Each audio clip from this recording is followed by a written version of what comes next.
sa URC. Ang strength ng company namin, number one, sa product. Kasi diyan kami kumikita eh. Sa product eh. Kasi lahat ng product namin, fast moving. Kumbaga, nabibenta pang masa. Ano yung weaknesses niya? Weaknesses? Siguro yung masasabi ko yung mga BO, yung mga product na kulang sa hangin, ganun. Minsan na ibabalik ng mga customer. Saan dinadala yung team? Sa yung mga warehouse. Warehouse. Tinatapon na lang ba yun? Yung pagkaalam ko parang pinanonyatan parang pinapakain yata sa isda. Yun yung pagkaalam ko. Ano yung opportunities na pwede mong isuggest? Tungkol saan? Sa may URC mo. Sa URC siguro masasuggest ko yung yung iwasan na lang yung pag-deliver ng ng mga yung sa mga snacks, yung kulang sa hangin. Kasi nagkakaroon ng ng mga BO. Kaya na ibabalik sa warehouse. So, hindi naman nagkukulang din si URC kasi pag mayroong bagong product, pinopromote din kagad namin para mas makilala ng tao. Sa unang labas ng product namin, siyempre hindi pa ganong kilala. Kaya ang gagawin namin, palalakasin namin yan para ma-promote sa mga consumer, mga customer para makilala kagad yung new product namin. Yun yung masasuggest ko.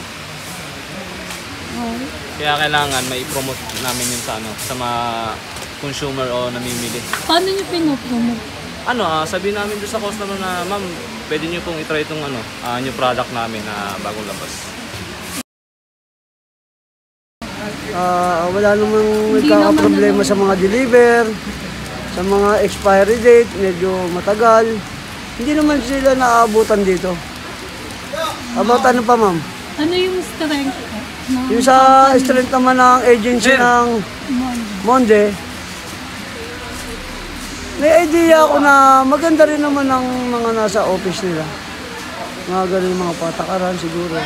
Paano po Hindi kasi hindi ko rin naman na yung company nila.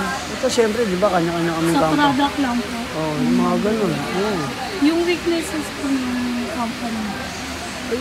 Wala sa Monde, kapag, di ba, nabi-BO? Pag nabi-BO, ganun? Return naman sa supplier yun, ma'am. Yung mga ganung item. Pinupull out naman ng tapos pinapadala sa company nila. Binabalik? Binabalik. Ano pong pwede niyong masuggest para mas maging popular yung Monde, mas maraming bumili? Ang naman, ang popular naman ng Monde, sa totoo lang, napakalakas naman ng item yan.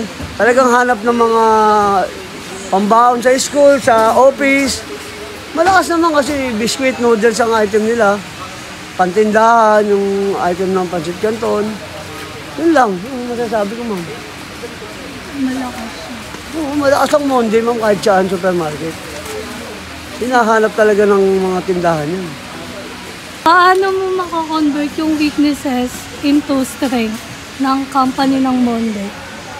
Yung kahinaan niya, paano mo siya mababago? Sa kahinaan, siguro, hindi na rin namin yan sa kahinaan. Siguro, ma'am, sa mga dicer, ma'am, siyempre, pag walang dicer, day off, nababawasan sila ng sales. Pero kung tuloy-tuloy, malakas talaga, ma'am. Yung kahinaan, siguro pag walang dicer, ganun. Oo. Siyempre, yung benta di ba? Ang supermarket kasi kailangan sales, benta ng product para Ano pa, ma'am? Ayun na yung strength niya, yung yun. Siyempre, malakas. Siyempre, palakasin yung yung benta. Kailangan ng dicer. Siyempre. Oo. Well, kaya nga may representative ang bawat supermarket eh. Di ba?